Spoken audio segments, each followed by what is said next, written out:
What's up everybody, it's me, Murdock. Now, you're probably wondering, why did I just use a Mario reference in a review for Space Jam? Mario's got nothing to do with the Looney Tunes, it's not relevant at all, and if anything, that reference seemed it was like forcefully pushed in.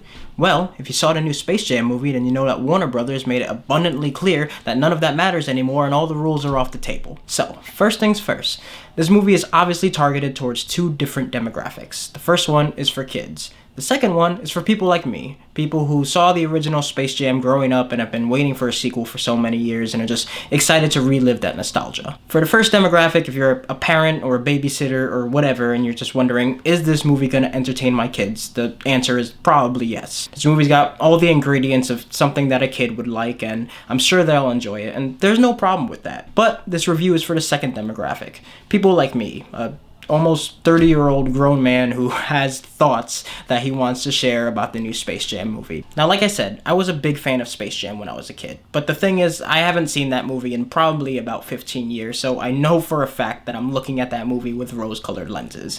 But either way, I'm really nostalgic about it, and I've been waiting for a Space Jam sequel for so long, and it's been 25 years since the original came out, so I couldn't help but get excited to see a new adventure with the Looney Tunes and an NBA All-Star. This movie is more of an update for the new generation than it is a direct sequel. This time it follows Lebron James as he's transported into the Warner Bros. Serververse by a sentient AI who's in charge of all of Warner Brothers' different properties. This AI feels like it really wants to get the recognition that it deserves and it's been living in the shadows for too long. And it challenges LeBron James to a game of basketball where LeBron is forced to put together a basketball team with a bunch of different characters from Warner Brothers properties if he and his son want to escape the Serververse. Now first things first, I knew that this movie was going to have Warner Brothers cameos. I saw it in the trailers with them in the basketball game and stuff and I was like, oh, that's cute, that's fun.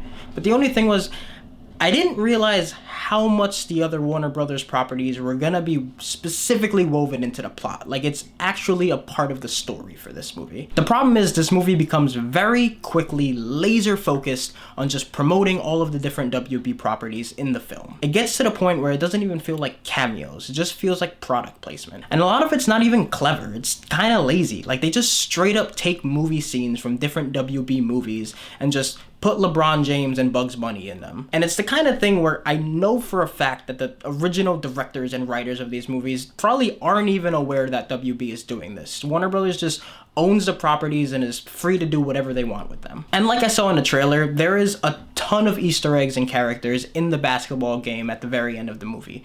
Well, the thing is, the basketball game isn't just the very end of the movie, it's the entire second half of the movie. And the movie's 2 hours long, so the basketball game's about an hour in length. And through almost the entirety of it, I was just so distracted from what was actually going on in the movie to the point where I just couldn't stop looking in the background to just find all the different Easter eggs and be like, oh, that's that person, and oh, that's that person. But that's the thing, it's like an hour long and I wasn't even paying attention to the plot. It was so hard to focus on what was actually going in on the story to the point where I had to make a conscious effort to stop looking at the audience and to just focus on the movie. And it was just weird too because it wasn't even the original actors playing themselves in the cameos, it was just a random dude dressed up as Penguin from Batman Returns and obviously not Jim Carrey as the Mask. It felt like it was a combination between all of the cameos in Ready Player One and those really quick snippet scenes in Family Guy, but in the worst possible way. The strange thing about it is that the movie feels like it's using these other WB properties to entertain the audience, but they've got the Looney Tunes. They've got literally the most iconic and beloved cartoon characters of all time at their disposal. And when's the last time we even had a Looney Tunes movie? It's been so long, and it feels like Warner Brothers wasn't confident enough that the Looney Tunes could carry their own film for some reason, so they stuffed it in with a bunch of Easter eggs from different movies. People have been waiting for a Space Jam sequel for so long, and I know that development has started and stopped so many different times, so I don't know, maybe the executives were like, oh, nobody's gonna see this, it's been so long, and finally a director came along and was like, hey, I've got an idea, and a Warner Brothers executive was just like, alright, yeah, sure, we'll make a Space Jam sequel.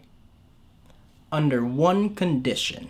And it's funny because the movie has a sentient algorithm as the villain of the film, but this movie feels like it was written by that same idea of a sentient algorithm that works for Warner Brothers. It's like one of those memes where it's just like, we made a computer watch 24 hours worth of Warner Brothers movies and Looney Tunes, and it wrote its own. And I think the thing that was most surprising for me was that after I watched the movie, I looked it up, and This movie has 6 screenwriters. I can only imagine that each one of them was tasked with watching as many Warner Brothers movies as possible so that they can put in as many Easter eggs as possible. And something else that I found out after watching the movie, which honestly I wasn't surprised to learn at all, was that there was a different director when production started, and after less than a month of filming, that director left because, quote, the studio/producers had different takes on the creative vision for Space Jam 2.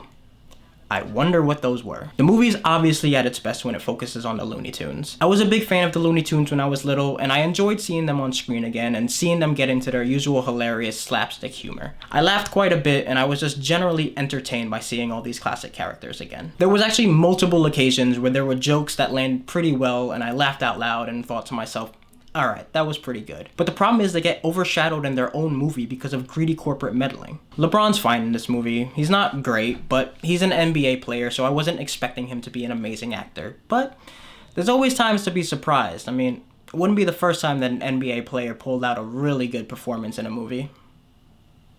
LeBron and his son's relationship is the driving force of the plot, and it's fine. I just felt like, for some reason, they made LeBron a little bit too unlikable in the beginning of the movie. Like, I get that he's trying to have this character redemption arc with his relationship with him and his son, but there was just times in the beginning where I was like, geez, man, LeBron's like pretty mean. He becomes more likable as the movie comes along, but it took a little bit longer than I would have liked, and it was just a strange choice. The movie has a good message story-wise, like him and his kid, the whole thing's about, you know, being yourself and just doing what makes you happy, and that's a good message for the kids and for parents. The problem is, we're just supposed to be having these emotional scenes between LeBron and his son, and in the corner of my eye, I just see somebody dressed up as Smith from The Matrix.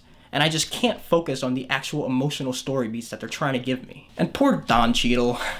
He acted his heart out as the villain in this movie. He plays the sentient algorithm named Algorithm.